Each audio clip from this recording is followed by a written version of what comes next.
Hello and welcome to Joy News at 6. The news is live on Joy 99.7 and Hits 103.9 FM in Accra, in Kumasi on Love 99.5 FM, and over 30 affiliates across Ghana's 16 regions, including Shine FM, Makachi Radio, Max Takrade, and Ridge in Tamale. Get radio, TV, and online content on the myjoyonline.com interactive app for Android and iOS devices. This morning, Trades Union Congress says the living standards of workers in Ghana has gotten worse in the last few years. This is a situation where your income is eroded by the inflation of this very country. This is a situation where working conditions are being trampled upon by some employers in this very country. We'll tell you why. Also, the credibility of SIM registration exercise in focus. A data protection analyst is warning it may be tough for the NCA to clean up the system following reports of unauthorized use of national ID cards for registration. At this point, it's going to be quite challenging, if not impossible, to really clean out this. And in business, the Pensioner Bondholders Forum asks government to seek funding from Treasury Bills market to pay them, else they will resume picketing the Finance Ministry Monday. Details on the Joy Business Report. And later in politics, NDC flag bearer hopeful Dr. Kwabena Dufo says his reason for contesting the upcoming primaries is to make all Ghanaians prosperous, since he has what it takes to win the 2024 polls. We are all hungry. There are tears in the eyes of Ghanaians everywhere. They should help me wipe the tears from the eyes of Ghanaians, soothe the pain in the hearts of Ghanaians. That requires a leader with the courage to change things. That's coming up in our build-up to the NDC May 13 primaries. I am Maame Esi Thompson. Thanks for choosing us. Now, Deputy General Secretary of the Trades Union Congress, Joshua Ansah, says the situation of workers in Ghana has gotten considerably dire in the past few years. According to him, prevailing economic conditions in the country have eroded the salaries of workers so much so that some workers are unable to afford 2 square meals in a day. He noted that the situation has become very worrying and that the TUC is determined to ensure that the needs of workers are met timeously to avoid any mishap. This is the situation where workers in this country cannot afford to even have 2 square meals a day. This is a situation where workers cannot have money for transport themselves from their homes to work.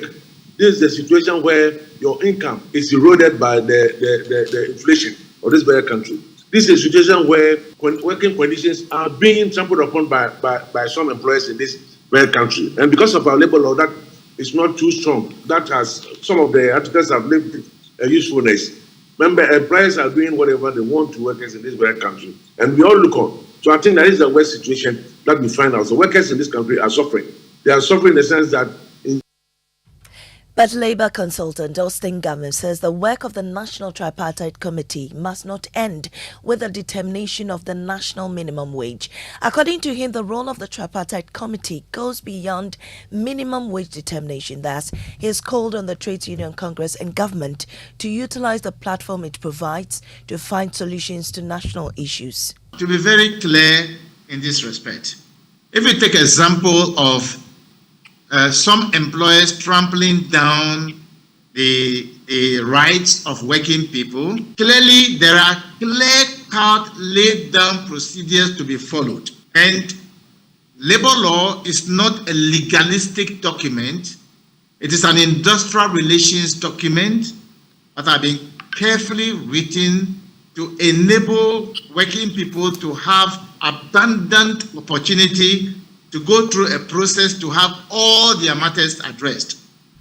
Austin Game is Labour consultant. Now, data protection analyst and legal practitioner Teki Akwete says it might be impossible for the National Communications Authority to secure the integrity of the SIM card registry. This comes in the wake of some Ghanaians discovering their national ID cards have been used to register other SIMs without their knowledge.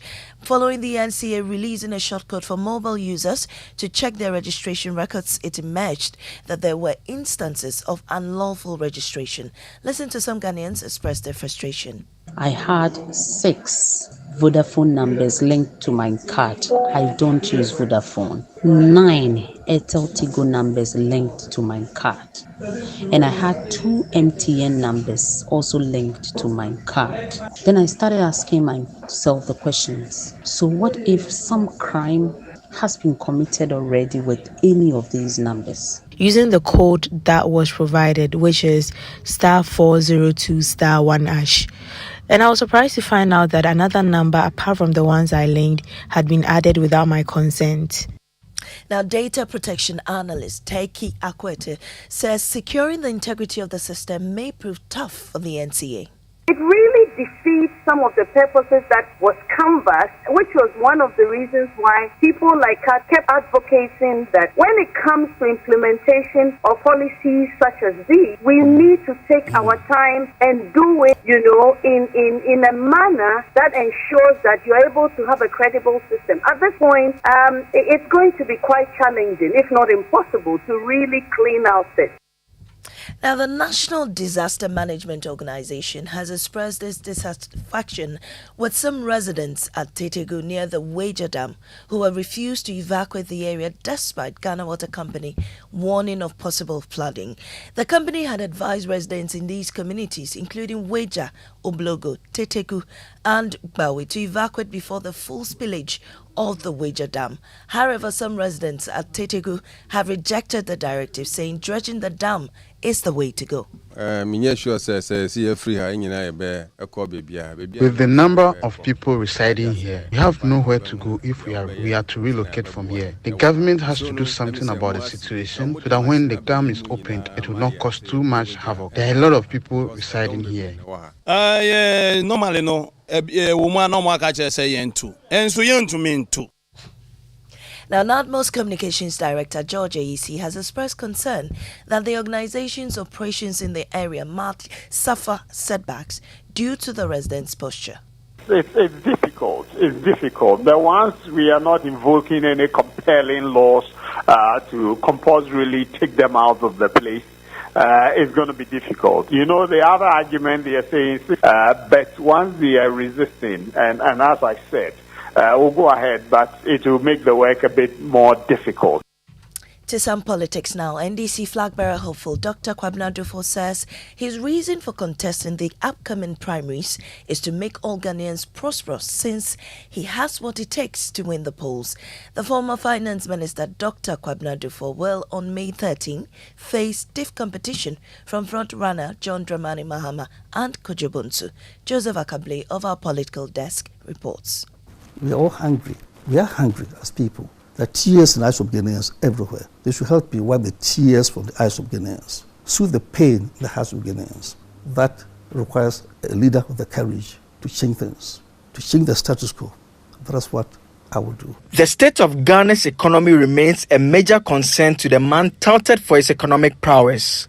He comes into the race with a vast experience as a former governor of the Bank of Ghana and a former finance minister. He believes he can turn around the economy. Every Ghanaian, no matter the birth of his or her circumstances, should have equal opportunity in our system to achieve whatever he or she wants to achieve. I'm not saying that. That dream will bring about prosperity and happiness.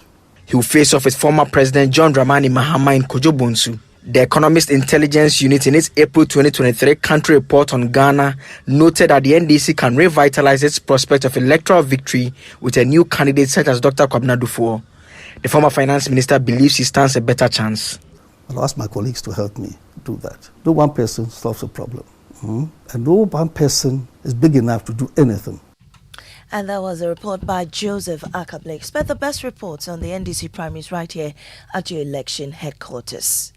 Now, Chairman of the Kumasi Presbytery of the Global Evangelical Church has asked government to admit its failure in the fight against illegal mining. Reverend Dr. Smith Francis Koblatete says evidence available to Ghanaians in the form of destruction of the environment, including water bodies, does not support the claim that the Nanado-led government is on course to fight the illegal mining menace. Ohim Interior of the Security Desk has more. The government has launched several campaigns to fight illegal mining operations, which have degraded several hectares of virgin lands and forests and destroyed water bodies. Operation Vanguard, Operation Hot, and Galamstop are just a few of military police teams tasked to end the menace. But speaking at the ongoing Kumasi Presbytery Representative Conference of the Global Evangelical Church, Reverend Dr. Smith Francis Kobler Tete chastised the government for pretending to solve the Galamsey menace. If they are on top of it, we should see changes. But we are not seeing any changes, but the situation is worsening day in, day out. So I doubt what they are saying. It's just a political statement they are making. Yes, they are not on course. If they are on course, they should prove to Ghanaians. When you're passing, look at the rivers, the waters, the color of the waters. And that is all for this package. In our top story, Trades Union Congress says the living standards of workers in Ghana has gotten worse in the last few years. I am Maame Esi Thompson. There's more on the Super Morning Show.